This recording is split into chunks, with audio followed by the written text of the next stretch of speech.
Welcome to Creator Weekly for January 25th, 2026.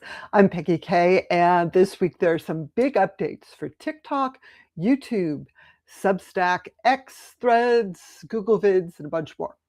So let's get started. First of all, I want to say thank you for joining me live today. I hope you're surviving the weather where you are. I know it's ice over half of North America right now, and it's burning hot in Australia. It seems like it's extremes everywhere, except where I am. California is pretty mild right now, but we get bad weather other times. So I want to start with this week's big news, which is that right at the deadline, TikTok confirmed the establishment of the TikTok USDS Joint Venture LLC. So this is to comply with the US law that says that ByteDance needs to move TikTok's US operations into US control. That's supposed to be a national security issue. And this law was supposed to go into effect in January of 2025, more than just over a year ago. So what has happened? So finally, there was a deal made, and the US operations of TikTok have been moved to this new entity. The new entity is owned 45% by managing investors Silver Lake, Oracle, that's Larry Ellison's company, and MGX, which is Abu Dhabi's state investment firm, notably not US. And then affiliates of certain existing investors of ByteDance will own 30.1%, and ByteDance itself owns 19.9%. So you have ByteDance, the parent company of TikTok, still owns almost 20% of the US operations. The way it's set up is that they are going to retrain the TikTok algorithm for US users based on US data. What this actually means for how TikTok would look is unclear, but this new US version of TikTok is interoperable with the global version of TikTok. That means that if you're a TikTok creator in the US, people outside the US will still see your TikToks, and you'll see TikToks from other countries. Is this going to make a huge difference? That's really unclear, but someone's probably going to make a lot of money. So this deal also covers other ByteDance services like CapCut and Lemonade. And the new CEO of this organization is Adam Presser, who has worked at TikTok and is a former Warner Media executive. So Craig asks, retrain? Yes, the answer is retrain. So apparently ByteDance retains ownership of the algorithm, which is sort of the secret sauce for TikTok, sucks people in. But the new entity is going to retrain, test, and update the content recommendation algorithm on US user data. So they're using the same algorithm, just a different set of data to train it. Again, it's not clear how much of a difference this is going to make. And they say this is, in compliance with US national security. It isn't 100% clear if this new deal meets all the requirements of that law that said originally that there could not be any operational relationship between ByteDance and the TikTok US entity. There obviously is an operational relationship. ByteDance owns almost 20% of the company, and they're keeping everything interoperable. So, yeah, I'm not sure what's happening there. It wouldn't surprise me in the least if there weren't lawsuits and so forth. There are concerns about the updated privacy policy, where they say notably that customized ads and other sponsored content from third parties, even off the TikTok platform, may be using personal data. You can turn this off. There's a new section on generative AI content, and it prohibits, hacking and so forth, and you have to label AI content. But notably, they say they will collect and store any prompts or AI output, including any metadata, and TikTok will collect your exact location unless you opt out. So, a lot of these new terms, they are not actually new if you compare them to the older version, but some of the concerns that are coming up has to do with who's in control and who has access to the data. Because this new entity is obviously very friendly to the US government, so there are concerns there. There have not been any changes to the community guidelines. I don't know if that will make any difference. Jolyn asks, when will we be able to make the changes to opt out of TikTok stuff? You can opt out of the third-party ads. This is the version of the banner you see if you try to sign into TikTok on desktop in the US. And I'll note that there's a similar notice you see in the TikTok app. So they have an updated corporate entity, new types of location information, including device geolocation that they collect with your permission, how they use their information they've collected or will collect to show you ads outside TikTok. To opt out of these ads, tap here, it says. And so all you need to do is sign in to TikTok, and where it says tap here, tap the button, and it will bring you to a settings page. You can see there, a settings page that lets you opt out of having targeted ads outside of TikTok. Now, for the location services, you can turn that off in your device's settings. So if you're an Android, you go into the app settings for what location data it has access to, and you can turn that off. What does this mean for US users? It's really not clear if this is going to look any different than the way it looked before. Now, of course, you have President Trump saying, oh, I want it all to be MAGA content, which I'm sure would not be that popular overall. Ultimately, this is a business, and the new owners of this entity want to make money. So that's all going to come into play. I think that it will be interesting to see as time goes on if there are substantial differences in what US users see versus non-US users. I think people are going to be monitoring that.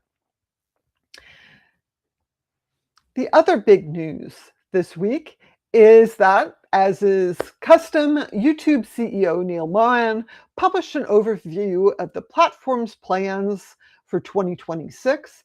I'm not going to read every detail here. Definitely check it out.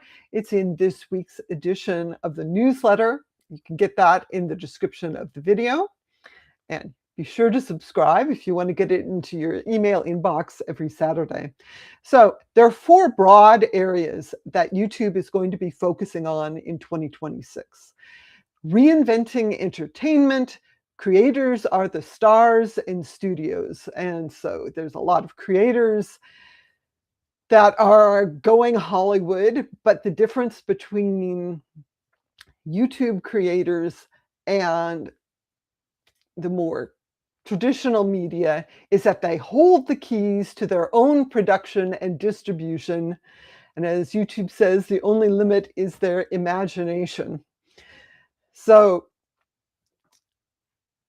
YouTube is leaning in. They're also making improvements to shorts. You're going to see more things in the shorts feed because that's popular, things like image posts, which they've been testing the past couple months, improved music discovery, and improvements to YouTube's on TV. There's also improvements to YouTube TV, which is a subscription service. So if you have that, you should check out the article. They are going to have more protections for parents so they can protect what their kids and teens see. The way that YouTube frames this is empowering parents to protect their kids in the digital world, not from the digital world. With all the various age restrictions happening, I think that that is an important distinction. And of course, YouTube doesn't want to block all these teens out. The third thing is powering the creator economy. These are improvements in shopping features and how creators can make brand deals. And the way they frame that is, for every idea a creator dreams up, we provide the business model to match. So,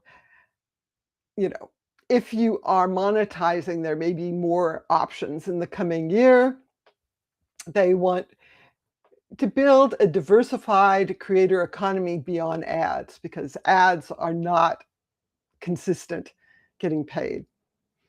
And then the fourth section is supercharging and safeguarding creativity, which is about generative AI features. And they are going to launch new AI features, improve what's there. AI will remain a tool for expression, not replacement. And they are focused on ensuring AI serves the people who make YouTube great, the creators, artists, partners, and billions of viewers looking to capture, experience, and share a deeper connection to the world around them. So there's going to be more AI things. I think it's also interesting that YouTube specifically calls out trying to fight AI slop. So that is low quality AI generated content. I think most people are aware of that. So what they say they're going to do is that they are going to be actively building on their established systems that have been very successful in combating spam and clickbait and reducing the spread of low quality repetitive content.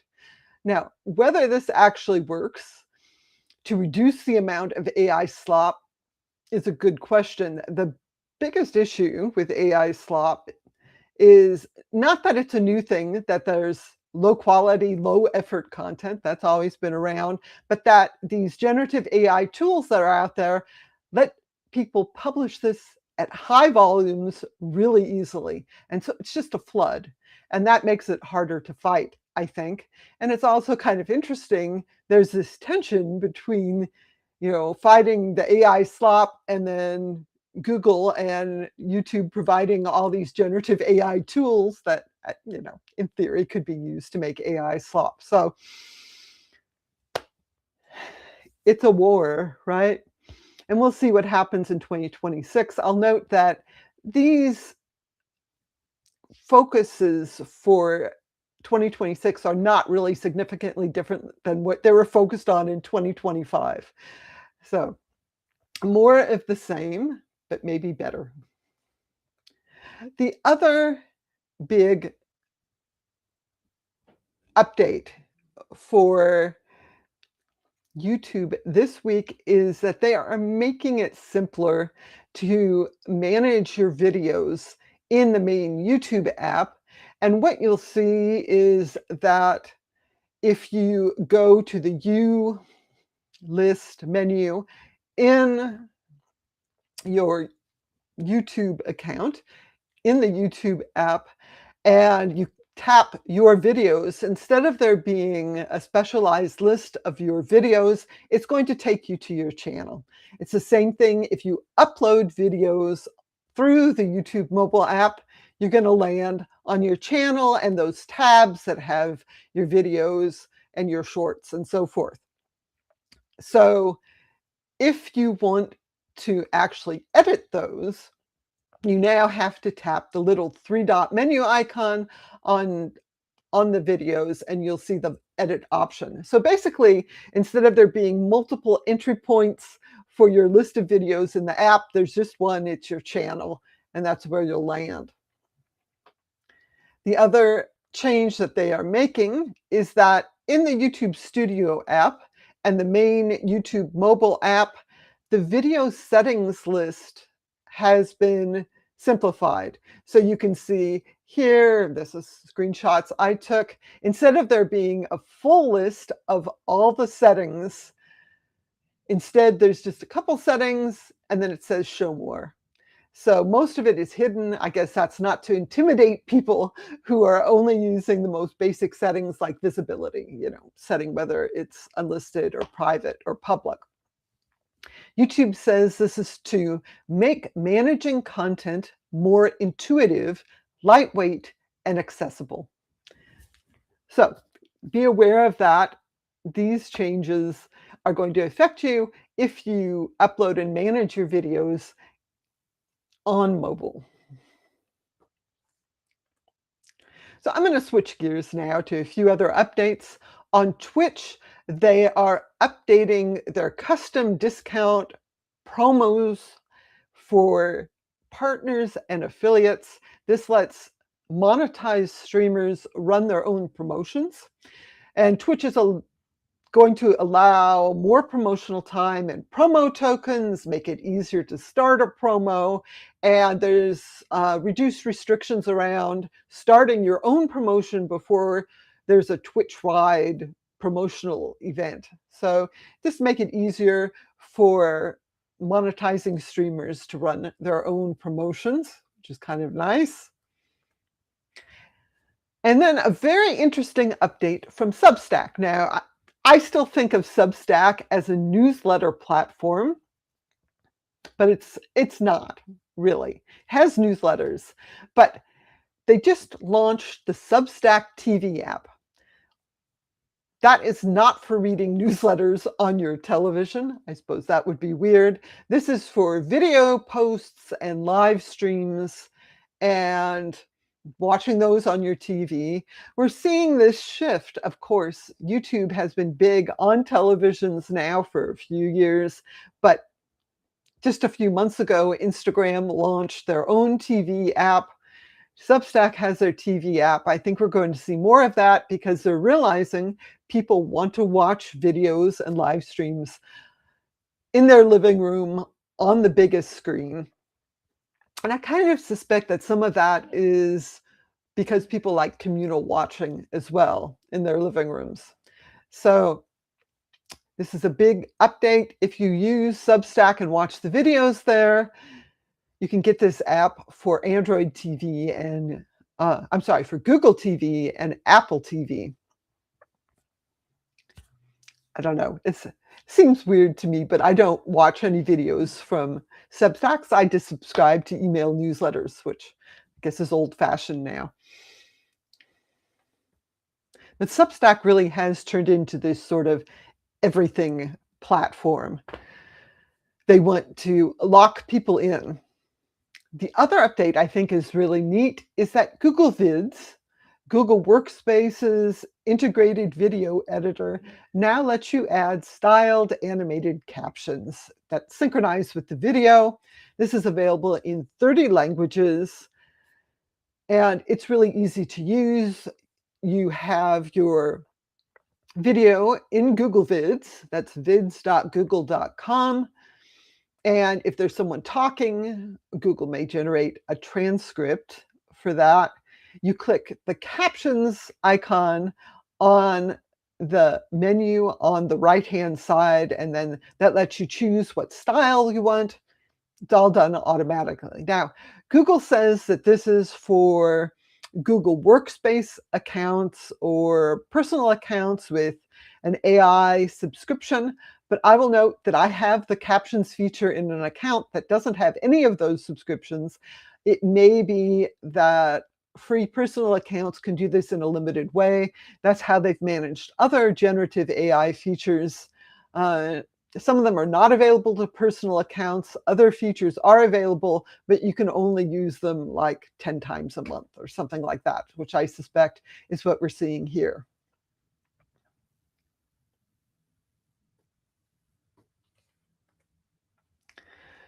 So I'm going to shift gears a little bit and talk about Vimeo. Now, in the olden days, 10 years ago, Vimeo was where you would go to watch videos that were really professional. So this is where professional filmmakers would upload their videos. You'd see things that were in film festivals, that sort of thing. Also, businesses that needed more tools for editing videos. They have things like password protection and so forth. So last year, Vimeo was acquired by Bending Spoons. And if you've been watching the show, you have heard of Bending Spoons. This is a company that's based in Milan, Italy, and they have been acquiring a ton of online services that were probably having financial difficulties. So they have acquired StreamYard, Brightcove, WeTransfer, Evernote, Meetup, and then last fall, they apparently acquired AOL from Yahoo. I don't know if that's finalized or not. So Vimeo was among all these acquisitions. And what Bending Spoons does is they acquire this and they fire all the original staff and bring their own people in to manage it. And then they raise all the prices and change the features. I don't know if that counts as enshittification or not. I'll say for StreamYard, they have launched a lot of new features since their takeover, but it's all a little distasteful.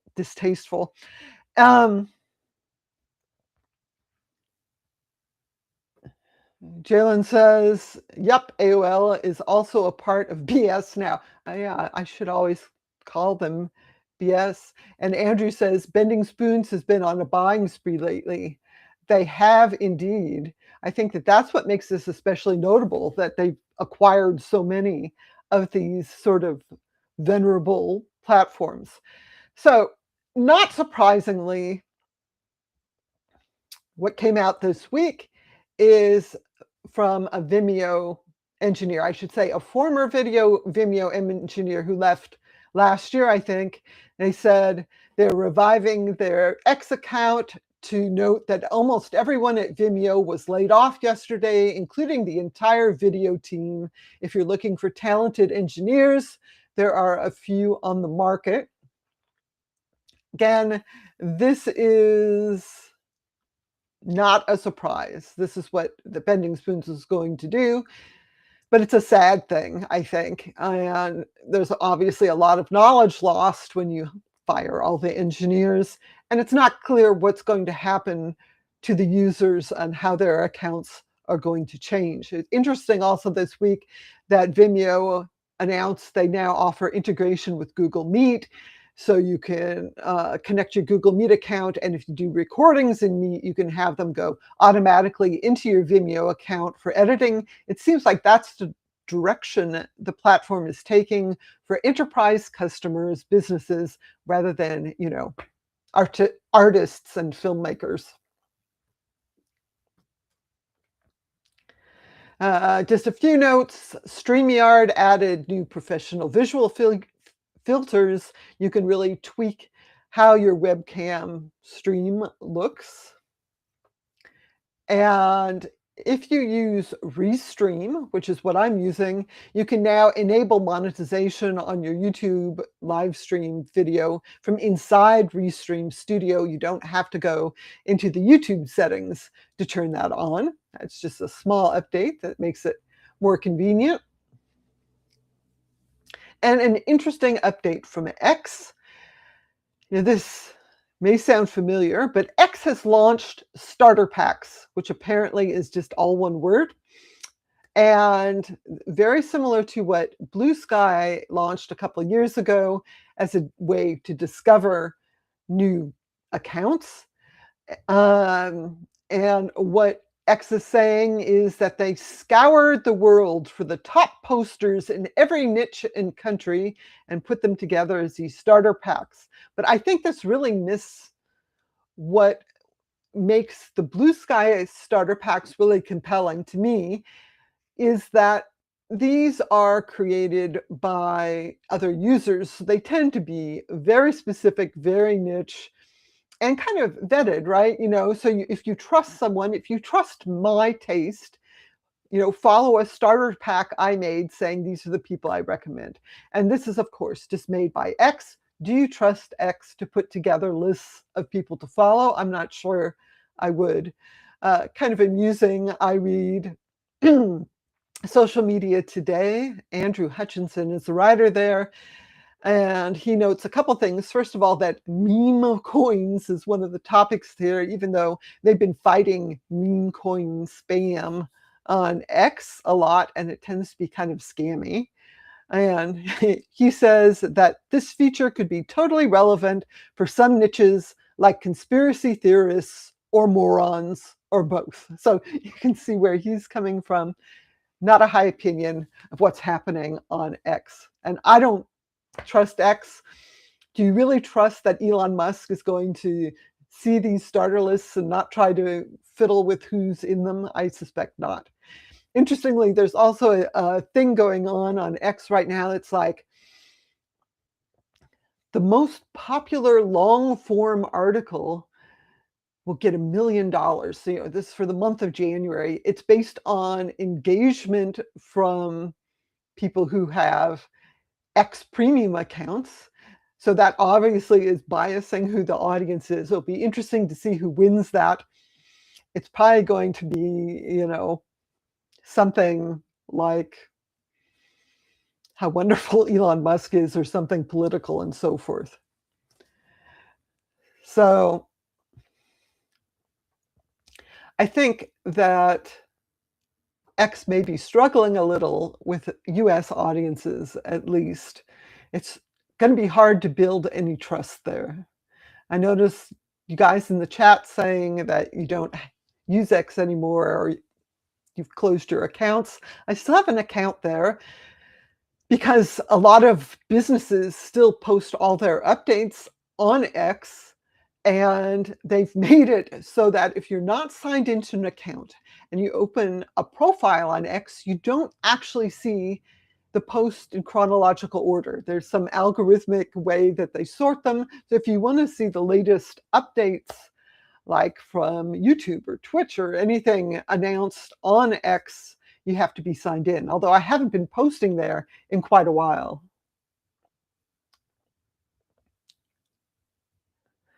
So the last update that I want to mention is something that's kind of fun.